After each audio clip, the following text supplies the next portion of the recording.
জীবন নামের এই জটিল খেলায় জেতার নিয়ম কেউ শেখায় না, কিন্তু 2000 বছর আগে একজন মানুষ এমন কিছু নীতি রেখে গেছেন যে নীতিগুলো আজও আমাদের প্রতিটি সিদ্ধান্তে আলো দেখাতে পারে। তিনি হলেন চাণক্য, যিনি ছিলেন কূটনীতি, জ্ঞান ও বুদ্ধির প্রতীক। চাণক্য বলেছিলেন, যে ব্যক্তি নিজের জীবনকে নিয়ন্ত্রণ করতে পারে না, সে পৃথিবীকে জয় করতে পারবে না। অর্থাৎ প্রথম যুদ্ধটা তোমার নিজের সাথে।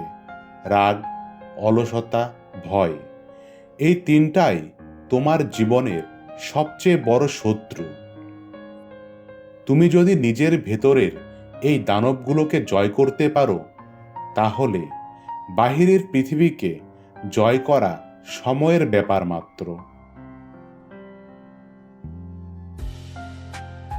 চাণক্য নীতি বলে, যে বন্ধু বিপদের সময় পাশে থাকে না, সে বন্ধু নয়, সে কেবল একটি সুযোগ। আজ আমরা বন্ধুত্ব, প্রেম, সম্পর্ক সব কিছুতেই দেখানোকে বেশি গুরুত্ব দিই, কিন্তু চাণক্য শেখান, মানুষকে নয়, তার আচরণকে দেখো। কারণ কথা সবাই বলতে পারে, কিন্তু কাজই বলে দেয় কে সত্যিকারের মানুষ। চাণক্য ছিলেন রাজনীতি ও কৌশলের মহারথী। তিনি বলেছিলেন, যদি তুমি শত্রুকে হারাতে না পারো, তবে তাকে বন্ধু বানাও, কিন্তু কখনোই তাকে ভুলে যেও না। এই কথার ভেতরে আছে জীবনের বড় শিক্ষা। সবাইকে শত্রু ভাবলে তুমি একা হয়ে যাবে, আর সবাইকে বন্ধু ভাবলে তুমি প্রতারিত হবে।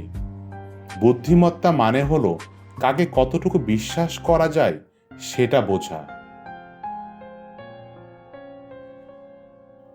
চাণক্য বলেছিলেন, টাকা হারানো মানে সামান্য ক্ষতি, কিন্তু চরিত্র হারানো মানে সবকিছু হারানো।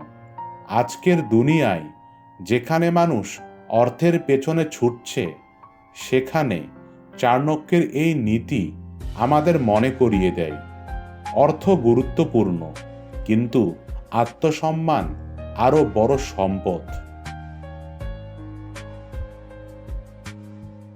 চাণক্যের প্রতিটি কথা সময়ের সীমানা ছাড়িয়ে গেছে।